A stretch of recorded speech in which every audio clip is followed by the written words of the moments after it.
আসসালামু আলাইকুম এভরিওয়ান, কে কোথা থেকে আমার ভিডিও দেখছেন অবশ্যই জানাবেন এবং সবাই কেমন আছেন এটাও জানাবেন।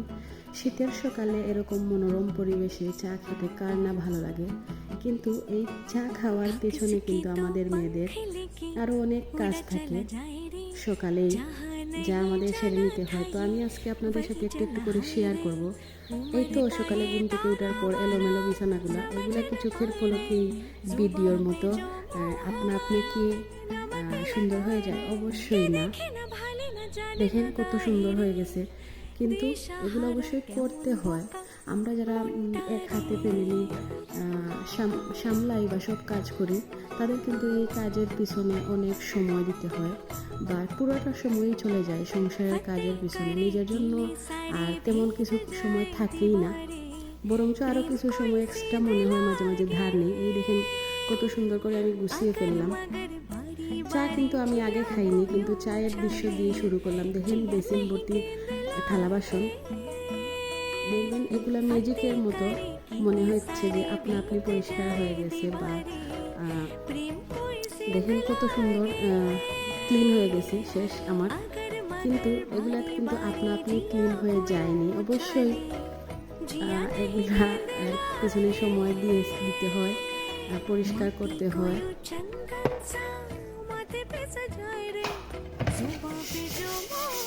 দেখেন আমি আমার কাজগুলো কিন্তু আমি নিজেই করি, আমার কোনো হেল্পিং হ্যান্ড নাই, বা আমি নিজে করতেই স্বাচ্ছন্দ্য বোধ করি। তারপর আবার বাসনগুলো ধোয়ার পরে চলে গেলাম ছাদে। তো কাপড়গুলো রোদে দিলাম, আগের দিনের ধোয়া কাপড় ছিল, তো শীতের দিন রোদ খুবই অল্প সময় থাকে, দেখা যায় যে কাপড়গুলো তাড়াতাড়ি শুকিয়ে যায় না, আবার পরের দিন দিতে হয়। আবার রোদ থাকতে থাকতে এই কাপড়গুলো কিন্তু ছাদ থেকে নিতে হয়, নয়তো কাপড়গুলো ঠান্ডা হয়ে যায়, মনে হয় যেন শুকায়নি। ছাদে যখন গেলাম ভাবলাম গাছগুলোকে একটু পানি দিয়ে দিই। আমার কিন্তু এবার গাছের প্রতি অনেক শখ জাগছে, যা আগে ছিল না। হয়তো এক এক বয়সে এক এক শখ থাকে, তো কিছু আমি যতটুকু পারি এদের যত্ন নেই। লেবু গাছ আর অ্যালোভেরা আর আমার শিম গাছ।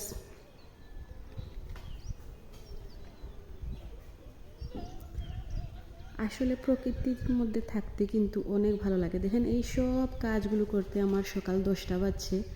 এর বাইরে অনেক কিছু আছে যা আপনাদের সাথে শেয়ার করা হয়নি, যেমন ঘুম থেকে উঠছি, ছেলেকে মাদ্রাসায় দিছি, তারপর কিন্তু এই যে সব কাজ করার পর 10টার সময় আমি কিন্তু চা নিয়ে বসলাম, তারপর কিন্তু আমি চা খেলাম।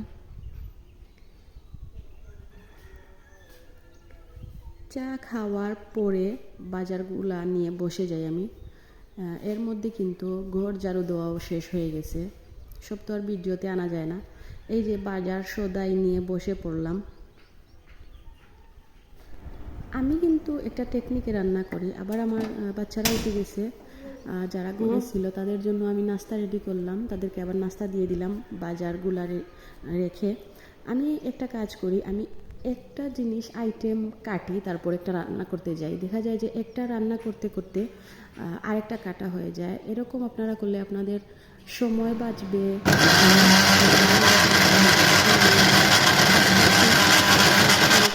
টমেটো বসাই দিছি, তারপর শাক কাটতে আসছি, তারপর ফাঁকে ফাঁকে তরকারিটাও দেখছি, যে মুরগি তরকারি বসাইছি ওইটা দেখছি, আবার পেঁয়াজগুলো ব্লেন্ডার করছি। দেখেন আমার কিন্তু চুলার অভাব নাই, আমার ঘরে কারেন্টের চুলা, রাইস কুকার, মাটির চুলা, সিলিন্ডার সব আছে, আপনাদের সাথে একদিন শেয়ার করব।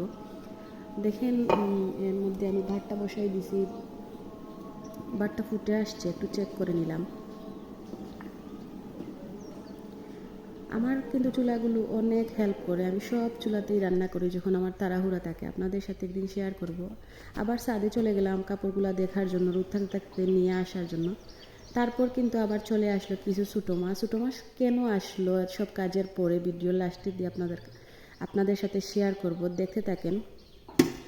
বানিয়ে ফেললাম সবগুলো ছোটো মাছ। দেখেন আমার সব রান্নার আইটেম শেষ। মাংস বোনা, তারপর লাউ রান্না করছি মাছ দিয়ে। তারপর দেখেন ওই যে ছোটো মাছ বলছিলাম, এই শাকের জন্য এই ছোটো মাছগুলো না দিলে স্বাদ হতো না, তাই শাকের জন্য ছোটো মাছ আনা হয়েছিল পরে। এই তো তারপর টমেটোর টক, আপনারা কি বলেন জানি না।